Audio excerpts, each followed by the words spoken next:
Assalamualaikum warahmatullahi wabarakatuh. Bismillahirrahmanirrahim. Alhamdulillahilladzi qasadahu as-salikun as-sairun wa arafahu al-wasilun al-arifun.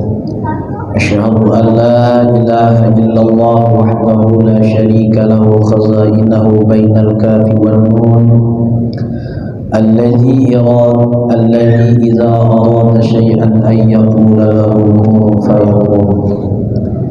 Wa asyhadu anna sayyidana Muhammadan abduhu wa rasuluhu al-aminul ma'mun.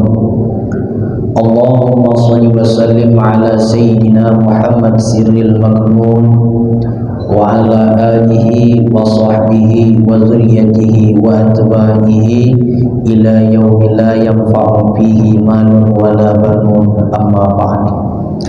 Raditu billahi rabba wa bil islami dina wa bi Muhammadin nabiyya wa rasula. Hasbunallah wa ni'mal wakil, ni'mal maula wa ni'mal nasir, la haula wa la quwwata illa billahil aliyyil azim. Hadirin jamaah salat fardu maghrib yang dimuliakan oleh Allah Ta'ala, dalam kesempatan yang berbahagia ini yang saya muliakan segenap orang tua, jamaah hadirin, wabil khusus pengurus masjid, ketua, bendahara, sekretaris, dan juga wakil ketua, penasihat umumnya, jamaah yang hadir dalam Masjid Zulfirdaus yang amat kita cintai ini, yang dalam hal ini tidak dapat saya sebutkan namanya satu persatu, namun tidak mengurangi rasa hormat saya kepada jamaah semuanya. Alhamdulillah, puji dan syukur senantiasa kita haturkan kepada Allah Subhanahu wa Ta'ala, di mana dengan limpahan rahmat, taufik hidayah beserta inayahnya, juga kudrah dan iradahnya, hati kita diringankan oleh Allah Ta'ala untuk kembali berkumpul dalam Masjid Zulfirdaus yang amat kita cintai ini, dalam rangka kita menjalankan ibadah, wabil khusus ibadah yang sangat istimewa, yang mungkin hanya segelintir manusia yang dapat memperhatikannya, yaitu ialah duduk di majelis ilmu yang dicintai oleh baginda Rasulullah sallallahu alaihi wasallam. Semoga dengan kita duduk dalam majelis ta'lim ini, kampung dan tempat yang ada di sekitar masjid senantiasa dicurahkan oleh Allah Ta'ala rahmat, barakah, dan juga semoga kampung-kampung yang ada di sekitar masjid ini menjadi baldah atau qaryah Rabbul Ghafur. Amin, Allahumma amin. Salawat dan salam tidak luput pula kita kirimkan buat paduka alam junjungan kita Nabi Agung sallallahu alaihi wasallam, dengan bersama-sama kita mengucapkan kalimat Allahumma shalli ala sayyidina Muhammad wa ala ali sayyidina Muhammad. Semoga dengan kita bersolawat kepada beliau, kita mendapatkan syafaat, pertolongan, bantuan beliau kelak di yaumil mahsyar nanti. Amin ya Allah ya rabbal alamin. Jamaah yang dimuliakan oleh Allah Ta'ala, malam yang berbahagia ini kita akan melanjutkan pengajian kita, yaitu Al-Hikam Hikmah yang ke-57 dari Al-Hikam Imam Ibn Athaillah As-Sakandari rahimahullah ta'ala. Namun sebelumnya saya ingin menyampaikan cerita atau kisah mengenai tentang wali Allah, dan ditandai wali Allah itu sebenar-benarnya adalah wali, ciri mereka itu adalah memiliki adab dan akhlak. Jamaah yang dimuliakan oleh Allah, di satu waktu dihikayatkan, diceritakan, ada seorang ulama besar yang mana bernama Al-Imam Abu Yazid Al-Bustami. Beliau ini mendengar cerita daripada kebanyakan masyarakat-masyarakat yang ada di sekitar tempat beliau itu, bahwa di dalam satu negeri yang lain ada satu orang wali yang tersohor, wali yang sangat agung pangkat kewaliannya. Lalu Al-Imam Aba Yazid Al-Bustami ini dengan cintanya beliau kepada orang alim, dengan cintanya beliau kepada wali, akhirnya beliau ingin mencoba untuk sowan, untuk mengunjungi si wali tersebut. Singkat cerita, wali yang tersohor itu melaksanakan sholat di masjid. Dalam beberapa waktu, Al-Imam Aba Yazid Al-Bustami ini menunggu wali ini tadi keluar dari masjid. Akhirnya sang wali tersohor ini tadi juga keluar dari masjid, dan akhirnya Al-Imam Aba Yazid Al-Bustami melihat keadaan pertingkah atau akhlak daripada sang wali ini. Pas waktu itu beliau meludah mengarahkan ke kiblat. Menurut dalam satu keterangan yang lain, wali yang tersohor ini tadi adalah dia meludah kepada tembok masjid itu.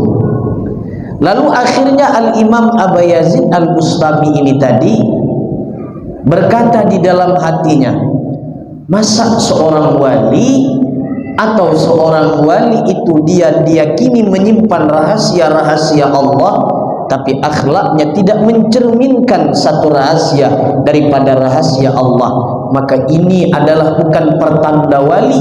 Dan apabila ada karamat daripada wali ini, itu adalah merupakan istidraj. Akhirnya Al-Imam Aba Yazid Al-Bustami itu pulang. Di malam hari, singkat cerita, Al-Imam Aba Yazid Bustami tidur. Selepas beliau membiasakan kelaziman beliau, sebelum tidur beliau salat, habis itu beliau berzikir, bertawajuk kepada Allah. Dalam tidurnya bermimpi didatangi orang yang berjubah putih, semua pakaian putih. Ternyata yang datang kepada beliau itu adalah sahabat Rasulullah yang bernama Abu Bakar Siddiq. Kata Al-Imam Abu Bakar Siddiq radhiyallahu ta'ala anhu di dalam mimpi Abu Yazid Bustami tersebut, ketahuilah wahai Aba Yazid, sesungguhnya orang yang dianggap oleh kebanyakan orang itu wali, yang engkau temui siang tadi, sebenarnya itu bukan wali. Kenapa demikian? Dari segi akhlak dan perilakunya tidak mencerminkan bahwa dirinya itu adalah seorang wali. Artinya jamaah, dari cerita ini dapat kita petik, andai kata ada di antara kita ini mengaku bahwa benar-benar kita ini wali, atau minimalnya adalah seorang alim ulama, atau seorang tuan guru, atau seorang syekh, atau seorang ustadz, maka dapat kita lihat dan kita dapat meyakini dia adalah seorang ulama atau seorang syekh atau seorang wali, terlihat daripada akhlaknya. Karena Rasulullah sallallahu alaihi wasallam bersabda, "Innama bu'istu liutammima makarimal akhlak."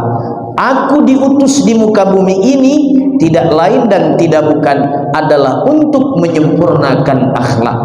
Di sebalik akhlak yang ditampilkan oleh tiap-tiap manusia, pasti di dalamnya satu, menyimpan jati diri yang sangat luar biasa. Yang kedua, menyimpan ilmu di dalam dadanya yang susah untuk ditebak berapa dalamnya ilmu tersebut. Dan yang ketiga, di balik akhlak orang yang selalu berakhlak baik yang dia tampilkan, di dalam dadanya ada rahasia daripada rahasia baginda Nabi sallallahu alaihi wasallam, karena akhlak adalah ajaran yang dituntut oleh baginda Nabi agung kita sallallahu alaihi wasallam. Artinya berperan dalam kehidupan kita ini adalah tidak lain dan tidak bukan yang amat dilihat oleh tiap-tiap masyarakat, yang amat dilihat oleh tiap-tiap manusia, yaitu adalah akhlak.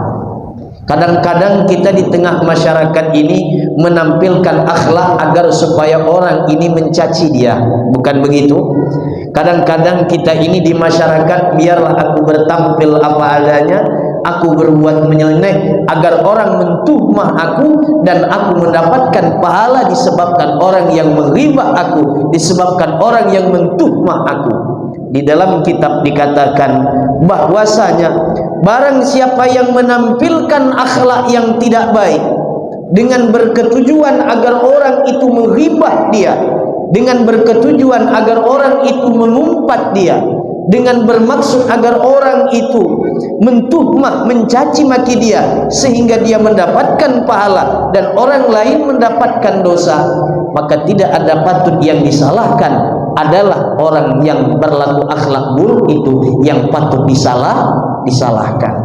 Kaidah menyebutkan man 'arada nafsahu lituhami illa 'arada nafsahu fala yalumanna illa nafsahu.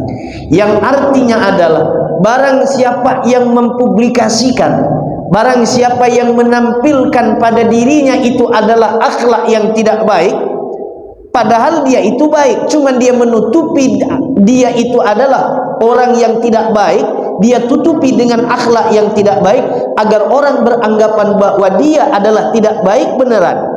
Maka orang yang semacam ini tidak ada patut disalahkan, melainkan dia yang bersalah pada dirinya sendiri, Jadi upayakan ketika hadir di tengah masyarakat, ketika hadir di hadapan Allah, ketika hadir kita di hadapan para alim ulama, upayakan akhlak yang baik, karena ini yang ditegaskan oleh baginda Nabi sallallahu alaihi wasallam. Jamaah yang dimuliakan oleh Allah, demikianlah kata pengantar. Semoga kita dapat mendidik akhlak kita, akhlak anak-anak kita, akhlak cucu keturunan kita, dan menjadi di dalam keluarga rumah tangga kita itu berakhlak dengan akhlak yang baik. Amin, Allahumma amin. Jamaah yang dimuliakan oleh Allah Subhanahu wa taala, sekarang kita lanjut hikmah yang ke-57 dari Al-Hikam Imam Ibn Watta'ilah As-Sakandari rahimahullahu taala. Qala al-imam qata'a sairina lahu wal wasilina ilaihi an ru'yati a'malihim wa syuhudi ahwalihim. Amma as-sairuna fali'annahum lam yatahaqqaqu as-sidqa ma'allahi fiha, wa amma al-wasiluna fali'annahu ghayyabahum bi syuhudihi anha.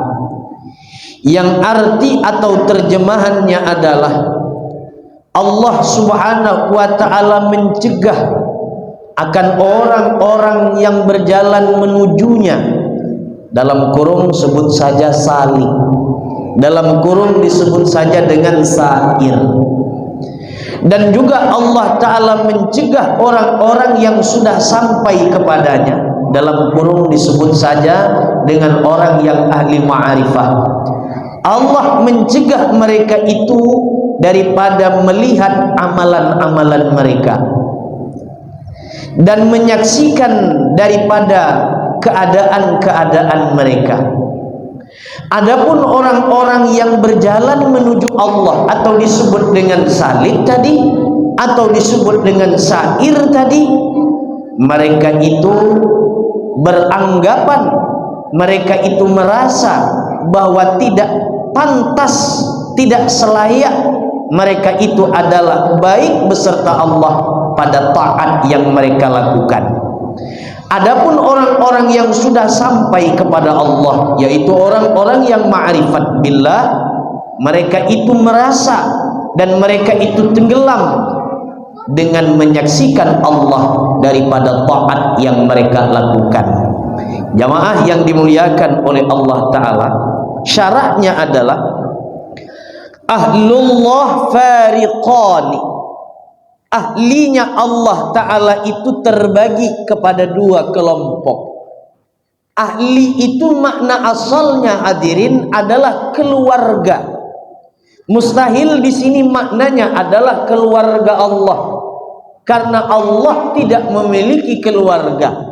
Karena Allah lam yalid wa lam yulad wa lam yakul lahu kufuwan ahad.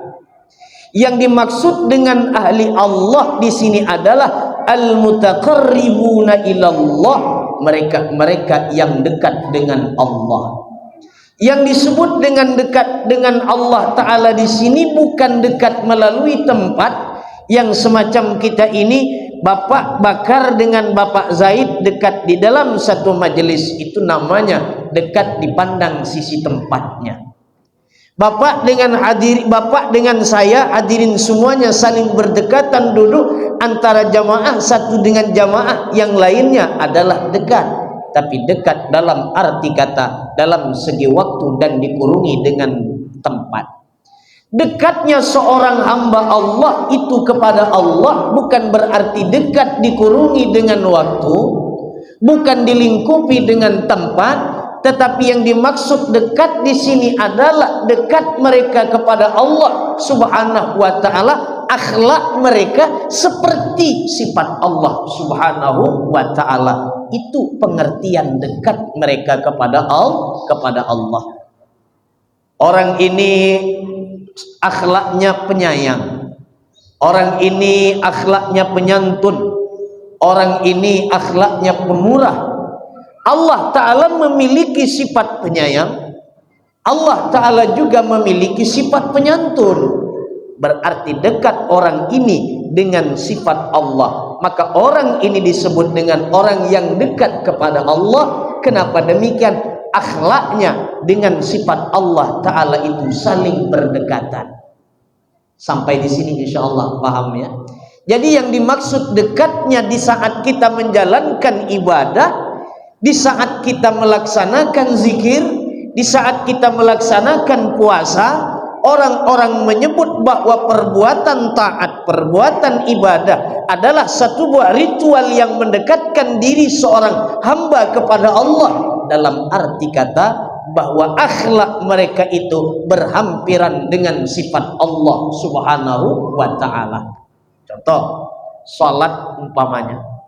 Orang yang benar-benar mendirikan salat, orang yang benar-benar mendirikan salat, orang yang benar-benar melaksanakan puasa, melaksanakan ibadah haji, maka niscaya mereka itu orang yang dekat dengan Allah. Coba kita perhatikan, di dalam salat ada yang disebut dengan inti salat. Inti salat, di dalam salat di sekalian banyak inti, yaitu ialah mengucapkan salam. Assalamualaikum warahmatullah. Assalamualaikum warahmatullah. Maka hadirin, di dalam ilmu fikih, kita keluar sedikit pembahasan. Di dalam ilmu fikih, bila mana kita salam, dada kita ini tidak tepat daripada kiblat, dada ikut juga, maka hukum salatnya batal. Jadi yang berputar di saat kita mengucapkan salam adalah kepalanya saja. Assalamualaikum warahmatullah. Assalamualaikum warahmatullah. Bagus sudah. Allah memberikan spray di sini. Allah sudah memberikan baut di sini. Apa namanya? Per. Jadi coba bayangkan kalau misalkan kita mengucap salam, kepala kita berputar balik lagi ke depan. Mulai salam kiri, mulai salam kanan sampai ke depan lagi. Fi ahsani taqwim. Allah sudah bagus menciptakan rupa bentuk kita. Jamaah Masjid Zulfirdaus tak ada yang salam model itu. Sudah jamaah masjid mana? Tuh jamaah masjid daerah Jepang Amerika sanalah. Jamaah yang dimuliakan oleh Allah Subhanahu wa taala, bahwa di saat kita mengucapkan salam tadi, kita diajarkan untuk melihat siapa yang susah dan siapa yang miskin dan siapa yang patut untuk kita ayomi, siapa yang patut untuk kita bela, siapa yang patut untuk kita perhatikan kehidupannya. Berarti sikap kita yang suka memperhatikan orang lain, sikap kita suka mengayomi orang lain, sikap kita suka melindungi orang lain, itulah bentuk akhlak kita. Berarti kita dekat dengan sifat Allah Ta'ala. Bukankah Allah Maha Pelindung? Bukankah Allah Ta'ala Maha Penyayang? Bukankah Allah Ta'ala Maha tempat mengadu segala macam, tempat berkeluh kesah daripada setiap makhluk? Nah, berarti bila mana ada seorang hamba ini, dia dapat menerima dan dapat menyandang dan bahkan dia mengulurkan solusi, mengulurkan tangannya di saat manusia susah, maka dia adalah orang yang dekat dengan Allah, dekat dalam segi akhlaknya berhampiran dengan sifat Allah Subhanahu wa taala. Jamaah yang dimuliakan oleh Allah. Lagi puasa contohnya.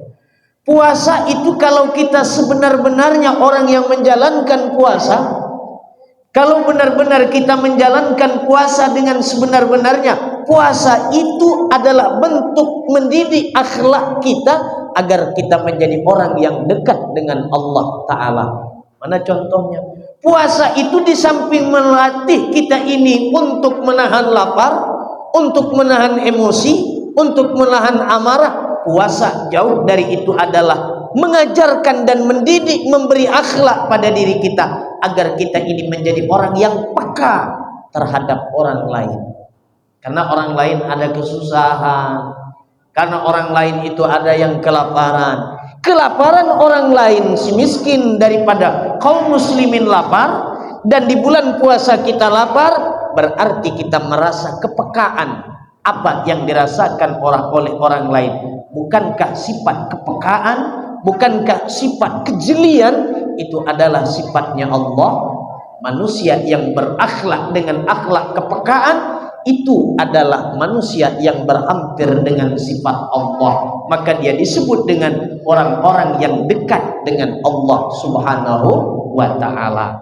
Jadi kita ambil dulu kesimpulan satu, pengertian orang yang dekat dengan Allah, baik segi menjalankan ibadah, berbuat taat, maksud dekat adalah akhlaknya berhampiran dengan sifat Allah. Jadi di saat kita disuruh berzikir, di saat kita disuruh puasa, di saat kita disuruh melaksanakan ibadah haji, ketahuilah hadirin bahwa di situ amal ibadah yang Allah turunkan pada diri kita sebenarnya adalah untuk mendidik akhlak kita agar akhlak kita berhampiran dengan sifat Allah Subhanahu wa ta'ala. Ini boleh kita gas sedikit lagi mengenai masalah berhampiran dengan sifat Allah. Diceritakan jamaah, ini jangan salah persepsi dulu, saya sesat nih nanti nih, boleh ya saya gas sedikit mengenai tentang akhlak dan sifat Allah. Akhlak adalah tuntutan Allah kepada manusia, dan sifat Allah adalah yang tidak berpisah dengan zat, di mana di dalam hadis dikatakan, berakhlaklah kalian dengan akhlak Allah, bersifatlah, artinya berbudi pekertilah kalian sama dengan sifat Allah. Kalau kita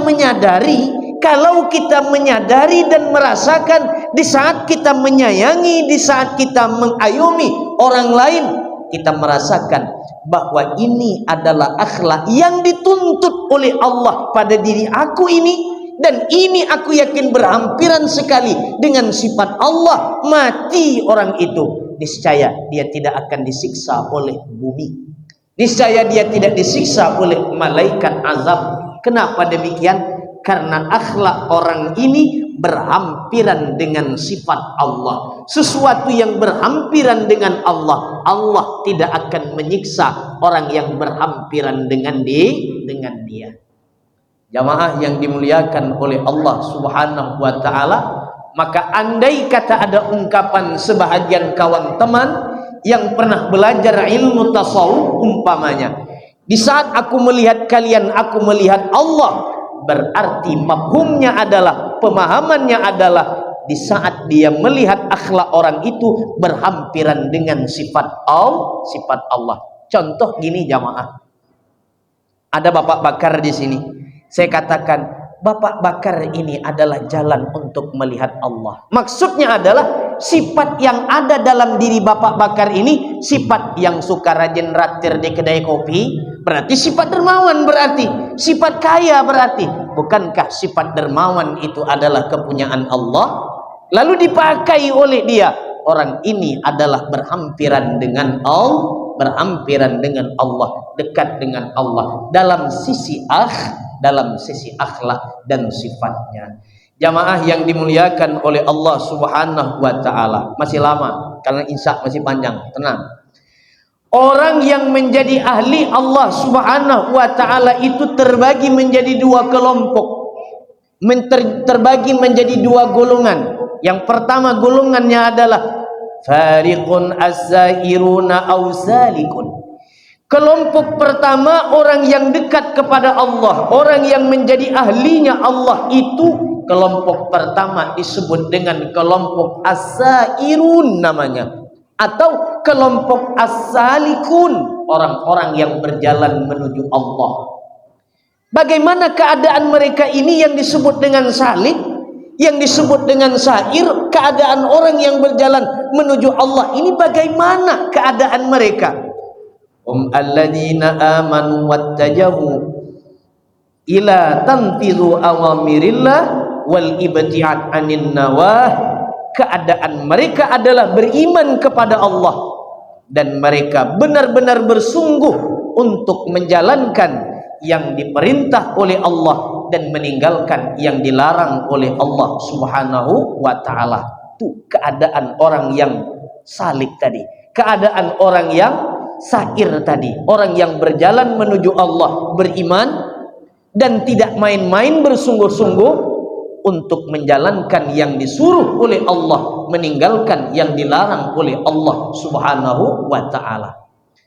Terus bagaimana lagi sifat mereka itu, akhlak mereka itu tadi, perilaku keadaan mereka itu, wa badzaru juhdahum litazkiyatin nufus, dan mereka berupaya bersungguh-sungguh untuk membersihkan diri minasyawaibil muhlikat, daripada keadaan-keadaan yang tercela, wasairil maqamat, dan mereka tetap menjalani makam-makam seperti wara', zuhud, taqwa, tafakur, demikian itu kepada Allah Subhanahu wa ta'ala. Maksudnya begini, orang-orang yang salikun, orang-orang yang sairun, di samping memang memperhatikan perintah Allah, beriman kepada Allah, beliau-beliau juga ada potensi untuk meningkatkan kualitas amal ibadah mereka, meningkatkan kuantitas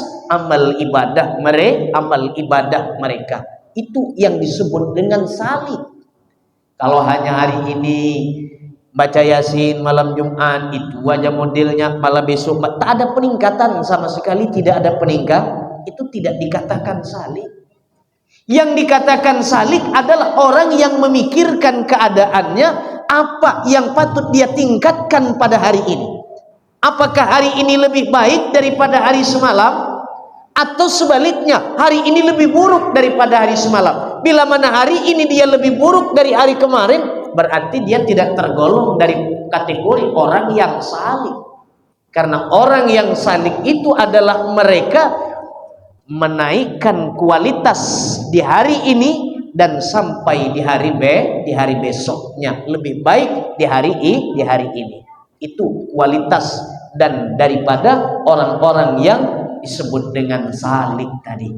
Jamaah yang dimuliakan oleh Allah Subhanahu wa ta'ala, lalu keadaan orang salik ini tadi jamaah, bukan berarti mereka tidak pernah memiliki masa lalu. Masa lalu manusia ini ada masa lalunya yang jahat, ada masa lalunya yang buruk, dan juga di dalam masa lalu itu pernah mengenyam kebaikan walau satu tetes di embun pagi, di saat terbit mentari. Pernah mereka itu mengalami kebaikan. Nah, orang yang salik ini tadi, beliau-beliau ini atau mereka ini adalah melenyapkan masa lalu yang kurang baik, dalam arti kata mereka jadikan cerminan masa lalu mereka yang kurang baik, mereka jadikan cerminan agar supaya di hari ini tidak terulang lagi itu keburukan, tidak terulang lagi kurang baiknya mereka di masa lalu. Bukan berarti orang yang salik itu dulu tidak pernah nongkrong di tempat meja judi. Bukan berarti orang yang salik itu mereka tidak pernah memiliki masa lalu yang kelam. Cuman masa lalu itu tidak mereka buang, masa lalu itu tidak mereka tepis, mereka jadikan cerminan. Kalau masa lalu itu dulu adalah buruk, jadikan cerminan di hari ini tidak akan terulang lagi itu keburukan yang kedua kalinya.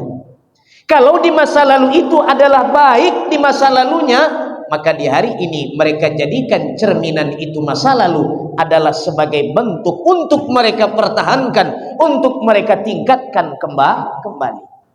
Jamaah yang dimuliakan oleh Allah Ta'ala, maka di dalam pepatah Arab mengatakan ij'al min amsi mikal mir'ati, jadikanlah masa lalu itu sebuah cerminan.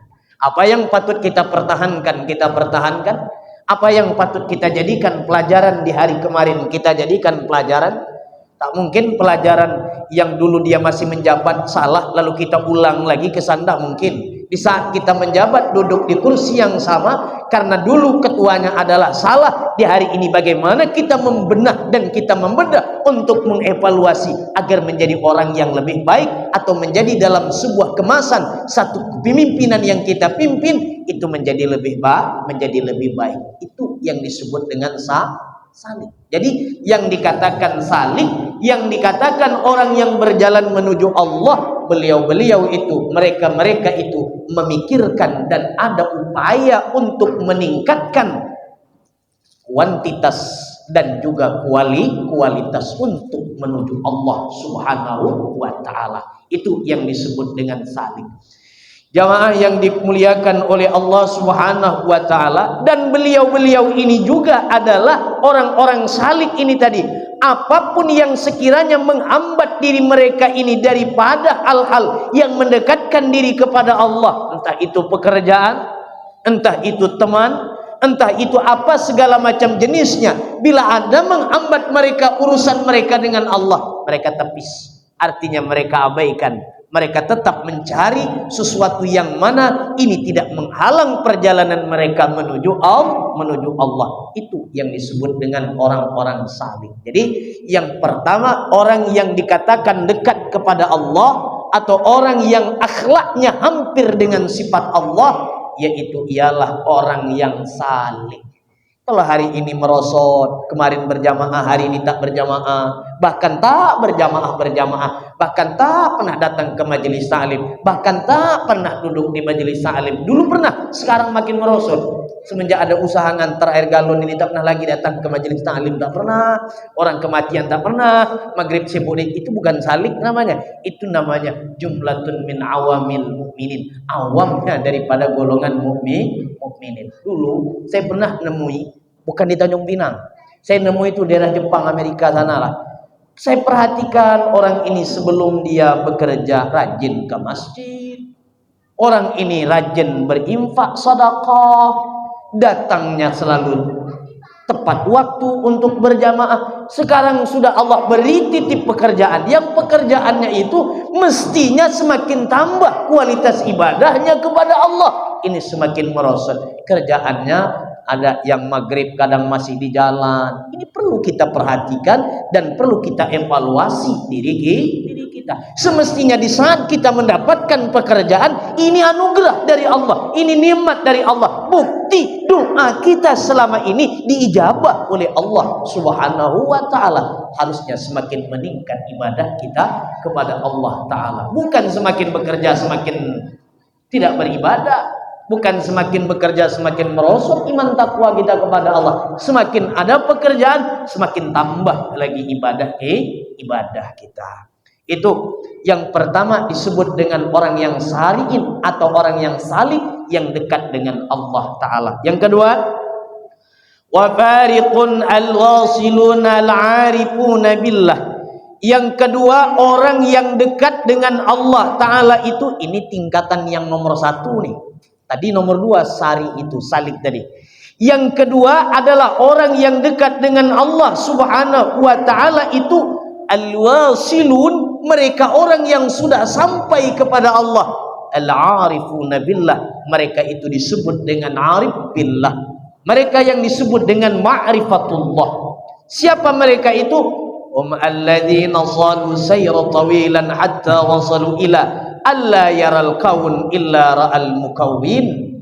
Di mana mereka itu orang-orang yang arif billah, keadaan mereka berjalan dan sudah sampai mereka kepada Allah. Buktinya mereka sampai, mereka tidak lagi melihat makhluk, tetapi mereka melihat kepada yang menjadikan makhluk. Itu orang yang ma'rifat kepada Allah, Tadi malam Saya kalau ngisi Masjid Zulfirdaus dengan ngisi di Masjid Baitul Mukminin, saya tidak main-main.